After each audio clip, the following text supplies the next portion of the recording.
Machete. Desnudando la realidad.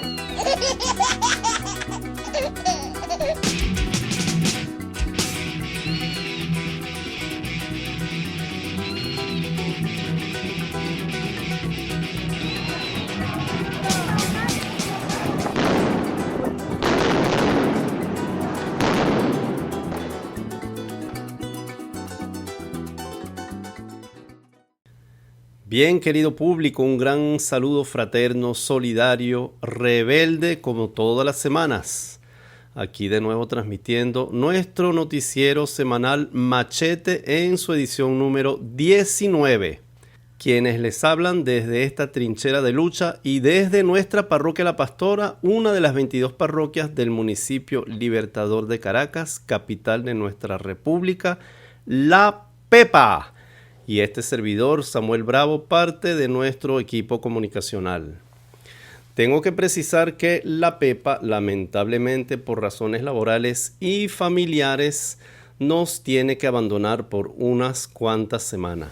Así que bueno, le deseamos mucha suerte y de todas maneras estaremos ahí en contacto. Gracias a nuestras tecnologías lograremos tener unos contactos regulares. Bueno, y vamos a empezar este noticiero con nuestra sección Hablan las calles. Y en particular vamos a abordar un tema, un hecho alarmante que ha golpeado duramente el bolsillo de todos nosotros, los venezolanos y venezolanas. Estamos hablando del tema de la terrible devaluación de nuestra moneda nacional en cuestión de menos de un mes.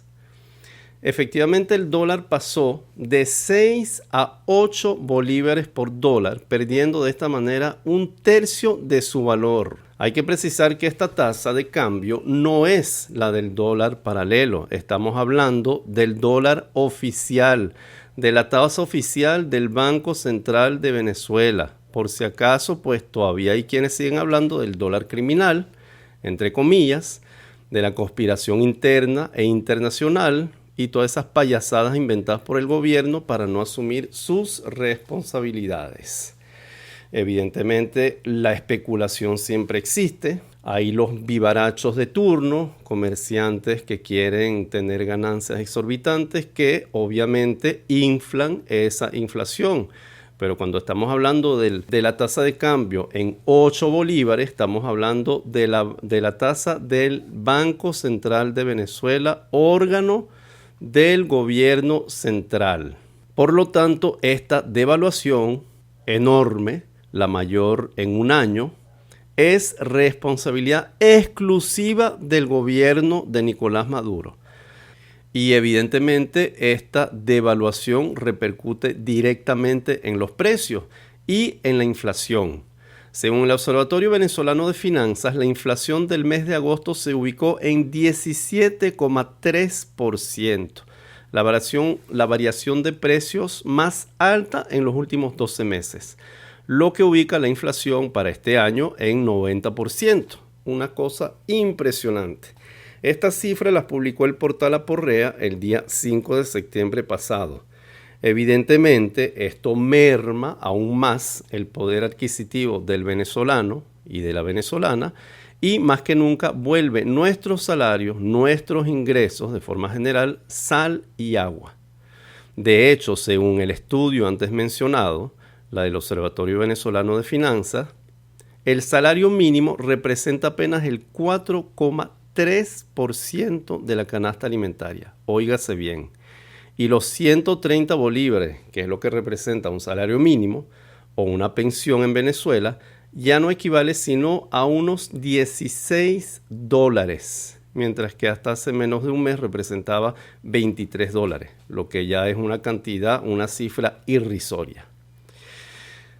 Bueno, fíjense, esto evidentemente explica que el pasado martes 6 de septiembre se volvieran a concentrar cientos de trabajadoras y trabajadores en el centro de Caracas para seguir protestando por bajos salarios y en contra del tristemente célebre instructivo de la ONAPRE, Oficina Nacional de Presupuesto, y en contra de la represión en particular por la libertad de los trabajadores y dirigentes presos por protestar. En esta ocasión, el punto de concentración fue el Parque Carabobo, frente al Ministerio Público, aquí en Caracas, en la Avenida México.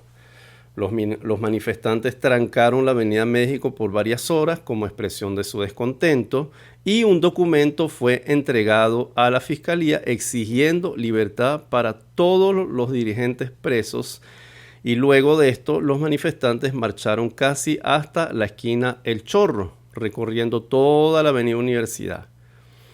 Pero a una media cuadra antes de la esquina del Chorro los esperaba, cosa rara, un fuerte cordón policial para impedirles el paso hasta la propia esquina del Chorro, que era el punto de llegada, donde se encuentran varios ministerios. Y eso como una clara demostración de arrogancia y de provocación por parte de las autoridades. Lo que hay que precisar es que esta protesta no fue aislada. En varios estados del país, más de 10 según hemos podido investigar, también protestaron los trabajadores y trabajadoras, nuevamente después de meses y meses de movilización y de lucha por los bajos salarios, el instructivo ONAPRE, la represión, el bajo nivel adquisitivo, etcétera, etcétera, etcétera. Bueno, querido público, y ya los diferentes sindicatos, movimientos de trabajadores, en particular el Espacio Sindical Unitario, ya lanzó la próxima convocatoria de movilización para el próximo jueves 15 de septiembre a nivel nacional. Así que oído al tambor, jueves 15 de septiembre aquí en Caracas la convocatoria es para la esquina de Salas frente al Ministerio de Educación y de ahí marcharán los trabajadores y el pueblo caraqueño en general que protesta por salarios dignos y en contra del instructivo del ONAPRE hasta el Tribunal Supremo de Justicia en la Avenida Baral. Así que ya saben, todos a movilizarse el próximo jueves 15 de septiembre a partir de las 9 de la mañana, concentrándose en la esquina de Salas y consecutivamente marchando hasta el Tribunal Supremo de Justicia. Muy importante, querido público. A continuación les vamos a presentar lo que hemos recogido ese día en esta nueva e intensa jornada de lucha. Yorbelis Oropesa, esposa del profesor y artista plástico Alcides Bracho, hoy se cumplen 63 días del arresto arbitrario de mi esposo. Se encuentra detenido en Boleíta en condiciones infrahumanas. Estamos aquí por tercera vez para exigirle al fiscal general que cese la represión, que termine con el instructivo ONAPRE, que ha hecho tanto daño a los trabajadores venezolanos, que deje la libertad de expresarnos, que permita a todos los venezolanos protestar porque es nuestro derecho. Hoy estoy aquí nuevamente exigiéndole al fiscal general Tarek William Saad que se pronuncie, que libere a los 6 presos políticos que sin ninguna razón están presos. Mi esposo y todos ellos son inocentes, no tienen ninguna prueba de ningún delito. Mi esposo estaba en casa con sus niños, cuidando a los niños, porque así nos hemos dividido el cuidado de los hijos. Hoy exigimos nuevamente que cese la represión, que se respeten los derechos humanos. Exigimos a los organismos internacionales que se aboquen a respetar y a condenar esta represión y este daño que le están haciendo al pueblo venezolano. De enfrentar las injusticias están presos en las mazmorras de este gobierno. Los presos son del pueblo. Seguimos los presos son del pueblo y el pueblo los reclama. Los presos son del pueblo y el pueblo los reclama. Los presos son del pueblo. Imperando en Venezuela. Con la sentencia del juez Malaquía queda sepultada la justicia. Por vericuetos administrativos y tecnicismos quieren matar la justicia y no lo vamos a permitir. El instructivo ONAPRE nos los están aplicando, nos descuentan primas, nos hicieron el sueldo polvo cómico a través de un instructivo. Que no haya salido en Gaceta Oficial es que esa es la trampa de Maduro, no haberlo publicado oficialmente, pero por la vía de los hechos, por la vía de la fuerza, nos están quitando y despojando todos los derechos, todos los ministerios, especialmente de la administración pública. Bueno, querido público, una vez más reiteramos desde este noticiero nuestro apoyo irrestricto a nuestros trabajadores, a nuestras trabajadoras, así como nuestro rechazo categórico a la política sistemática de judicialización, de criminalización, de represión de la protesta. Estamos hablando específicamente, hay que recordarlo, de Alcides Bracho, de Alonso Meléndez, Reinaldo Cortés, Néstor Astudillo, Emilio Negrín y Gabriel Blanco, quienes son acusados de terrorismo y de otros cargos infames totalmente prefabricados por las instituciones del Estado, por las instituciones represivas, como represalias por su activismo político. De hecho, la concentración del pasado martes frente a la Fiscalía tenía precisamente como uno de sus ejes centrales la exigencia por la libertad de estos compañeros presos. Y tampoco tenemos que olvidar muchos otros casos, en particular el de los demás trabajadores y activistas presos como Guillermo Zárraga, Douglas González y Javier Tarazona, también víctimas de persecución política como trabajadores, sindicalistas o defensores de derechos humanos. Bueno, Pepa, esta es la triste realidad que vivimos, la realidad de la represión, del acoso laboral, del acoso en general a nivel diario. Bueno, Pepa, ¿qué comentarios te amerita esta triste realidad? Oye, mira, Samuel, el comentario que nos traemos todos los venezolanos, las grandes preguntas. ¿Cómo sacas tú un país adelante si el sector más maltratado es el sector laboral? Esto es una película de terror, de verdad, lo que estamos viviendo. No tan solo se le vuelve nada un salario, sino que también tienen que pagar para trabajar y también a la hora de reclamar sus derechos, también son perseguidos. O sea, ¿dónde termina, dónde comienza esta historia y dónde termina? ¿Con qué trabajadores vas a sacar a la gran patria, diría yo, adelante? Estaba viendo un video de Jesús Faría, donde dice con tanto cinismo que ellos lo hacen para ayudar al pueblo. ¿Cómo vas a ayudar al pueblo? Es que tú no, al levantarte, tú no ves quién está colocando la tasa del dólar a ese precio y tú no estás viendo cuánto le estás quitando al pueblo diariamente cada vez que el dólar sube. O sea que no tan solo teníamos 130 bolívares, sino que ya son como 80 bolívares que está ganando el pensionado y el trabajador con salario mínimo. Es una burla constante, es algo indescriptible, de verdad que nosotros volvimos a la era de los esclavos. Con todo esto, lo que se interpreta es que el pueblo tiene que trabajar con ese látigo en la espalda y trabajar y quedarse callado y ya somos otra vez los esclavos de antes. Lo que nos falta son los grilletes, a menos que los grilletes vayan a ser de oro, porque están también sacando bastante, ¿no?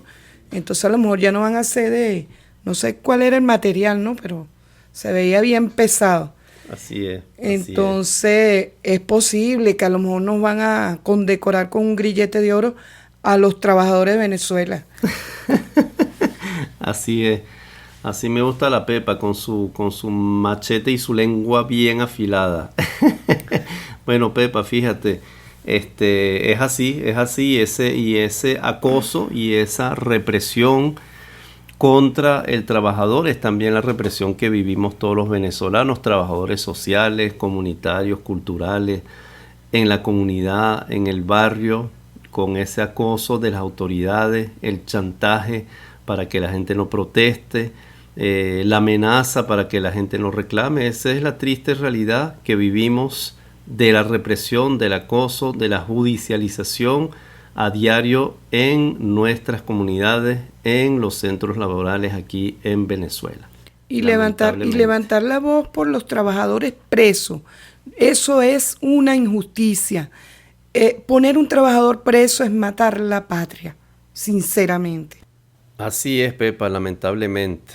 Bueno, pero fíjate, también tenemos que seguir visibilizando los casos de graves violaciones de derechos humanos que hemos venido denunciando en nuestros últimos noticieros. En particular, el caso de los 5 jóvenes de la parroquia La Vega, aquí en Caracas, injustamente presos tras haber sido sembrados por la policía. La semana pasada, cerrando nuestra última edición, nos llegó la siguiente denuncia por parte del Comité por los Derechos del Pueblo de La Vega, el día viernes de septiembre específicamente. Así dice la denuncia. El día 25 de agosto de 2022, cuando Darwin Rivas Polanco regresó de tribunales al Centro de Coordinación Policial de la Policía Nacional Bolivariana, conocido como Zona 7 de Boleíta, después del diferimiento de la audiencia de juicio en una nueva demostración del grave retardo procesal que lo mantiene privado de libertad injustamente desde hace más de 14 meses, se encontró con la noticia que él y sus compañeros de celda habían sido trasladados a la celda 14, conocida internamente como el inframundo, por las terribles condiciones de reclusión que supone. El inframundo es un espacio pequeño ubicado en el sótano del Centro de Coordinación Policial con muy pocas fuentes de ventilación y frente al cual pasa una cloaca, cuyo fétido olor contamina aún más el poco aire del que disponen las personas ahí recluidas. En esa celda, como consecuencia del traslado, actualmente se encuentran un número aproximado de 40 personas en situación de hacinamiento. Como consecuencia de estas indignas condiciones de reclusión durante los últimos días, Darwin empezó a presentar un quebrantamiento en sus condiciones de salud. Realmente terrible esta denuncia del Comité de Defensa del Pueblo de La Vega. El día siguiente, afortunadamente, a raíz de la presión ejercida por familiares y amigos, el comité informó que se logró que Darwin recibiera asistencia médica y fuera trasladado a su antigua celda. Sin embargo, estas son, querido público, las condiciones de reclusión indignantes que viven miles de nuestros presos y de nuestras presas a diario aquí en Venezuela.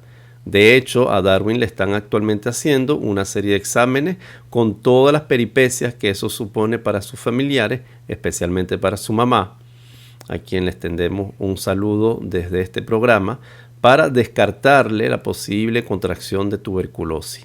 Lamentablemente, casos como los de Darwin se repiten indefinidamente a miles de ejemplares y están ahí para demostrar que en Venezuela no se respetan en lo más mínimo los derechos humanos y que esa supuesta dignificación penitenciaria de la que tanto se llena la boca el gobierno de Nicolás Maduro es pura propaganda.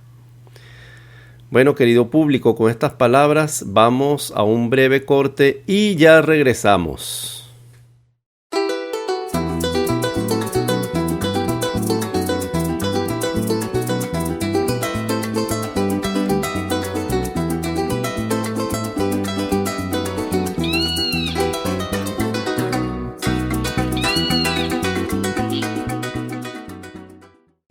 Bien, y vamos a concluir nuestro noticiero número 19 con su segmento internacional Construyendo Puentes. Bueno, fíjense, en esta oportunidad no podemos dejar de pasar por alto un acontecimiento de gran importancia para todo nuestro hemisferio. Estamos hablando del resultado del referendo que se llevó a cabo en Chile el pasado domingo 4 de septiembre. Y que tenía como finalidad preguntarle al pueblo chileno si aprobaba o rechazaba el proyecto de una nueva constitución.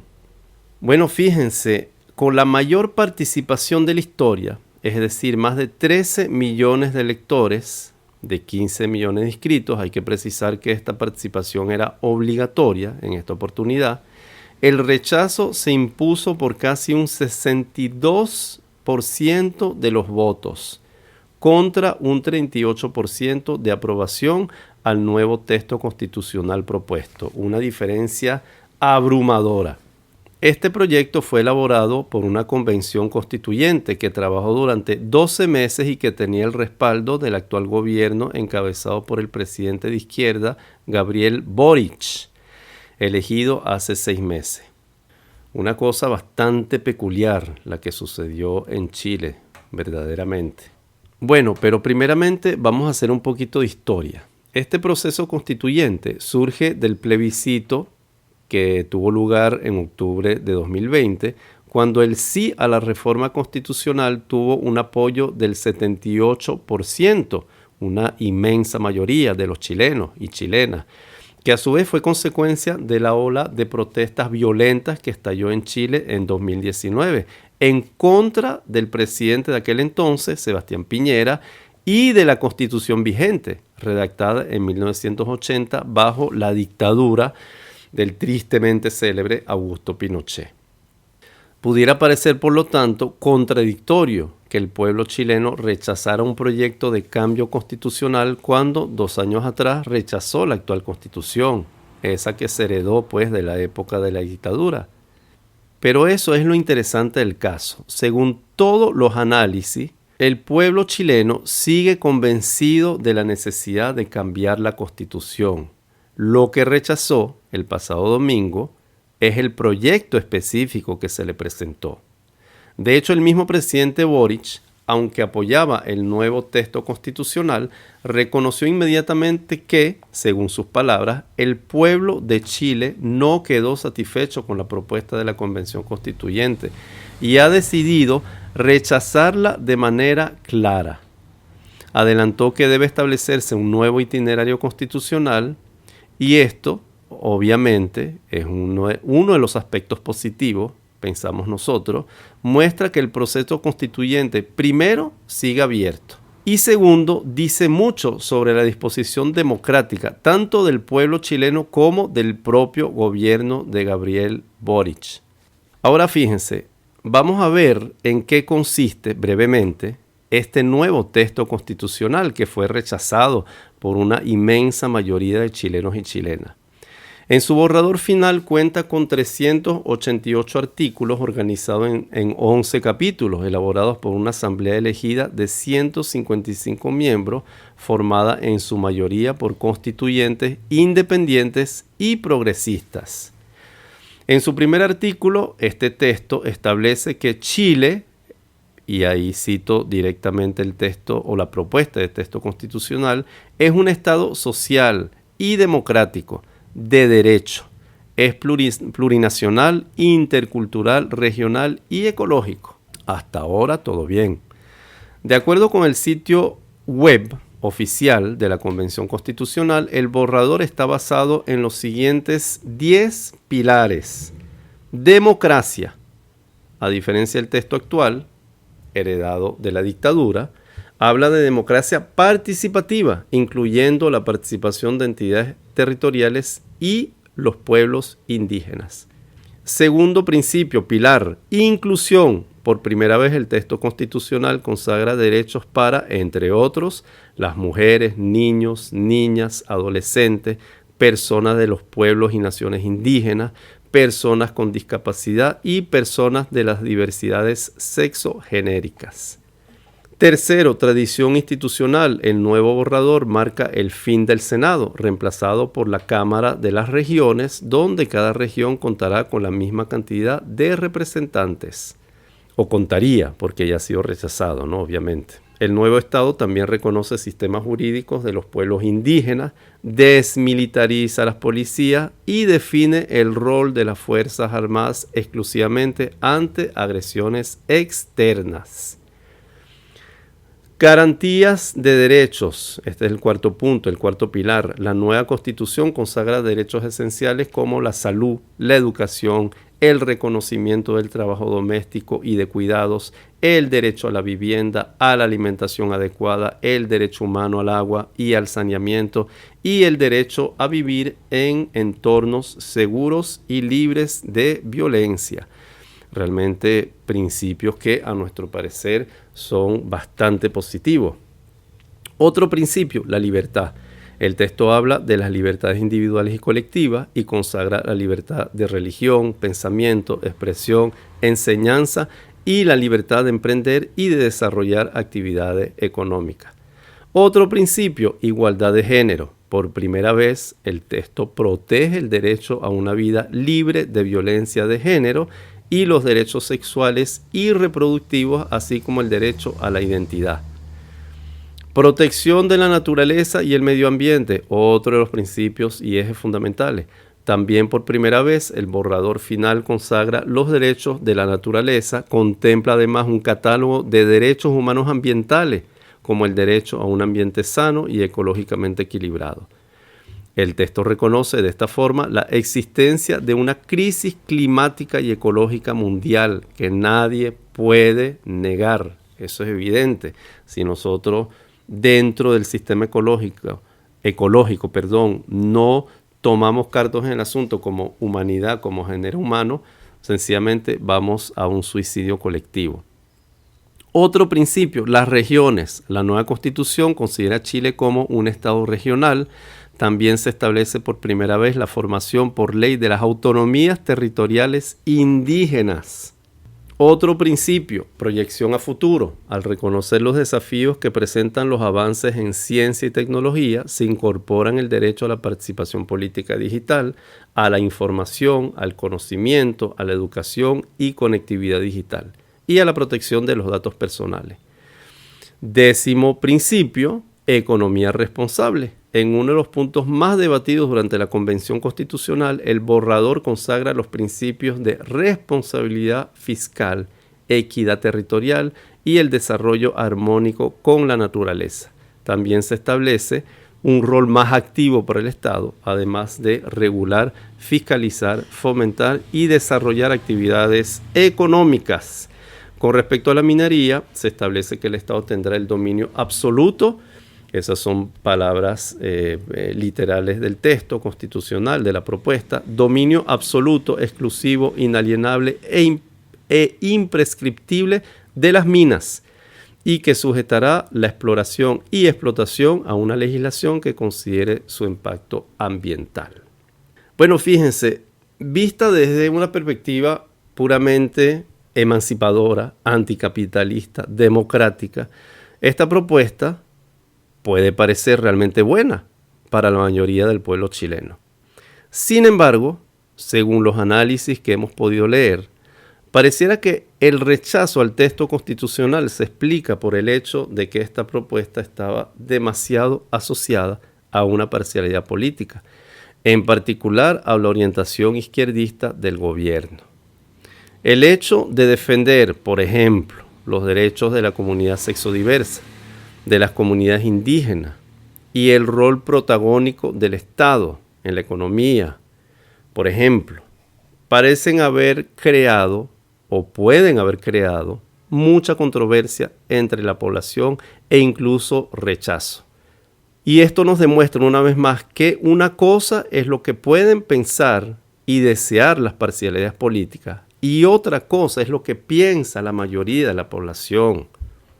Dicho de forma un poquito cruda, los que queremos un progreso para la humanidad, tomamos muchas veces, o algunas veces, para no exagerar, nuestros sueños por la realidad. Y esto ha producido en la historia que ciertas élites, sobre todo izquierda, al querer imponer sus ideales a las grandes mayorías, terminan, lamentablemente, instituyendo dictaduras o gobiernos muy autoritarios. Y lo que acaba de ocurrir en Chile lo demuestra con fuerza, realmente. La misma metodología de elaboración del nuevo texto constitucional era novedosa, muy atractiva, pues la Convención Constitucional estaba conformada por constituyentes independientes, es decir, no por los partidos políticos tradicionales. Un poquito lo que nosotros vivimos, los venezolanos y venezolanas, hace más de 20 años, cuando el proceso constituyente, un proceso en el que no tuvieron protagonismo los partidos políticos tradicionales, sino los diferentes actores de la sociedad. Pero ahora, en Chile, y eso es bastante significativo, el protagonismo vuelven a tenerlo las instituciones para la nueva fase de elaboración de una nueva propuesta constitucional. Las dos cámaras, es decir, el Congreso y el Senado, y los partidos políticos. Definitivamente, aunque a veces nos duela, los que hacemos política tenemos que actuar siempre con las antenas bien paradas, con mucho sentido autocrítico, sin pensar que nos las sabemos todas y sobre todo sin querer sustituir nuestros ideales a las aspiraciones de las grandes mayorías. El rey filósofo, con el que soñaba el filósofo griego Platón, por más virtuoso que fuera, seguía siendo un rey. Y como todo rey, un monarca con tendencias tiránicas. Bueno, querido público, con estas palabras nos despedimos momentáneamente y hasta la próxima.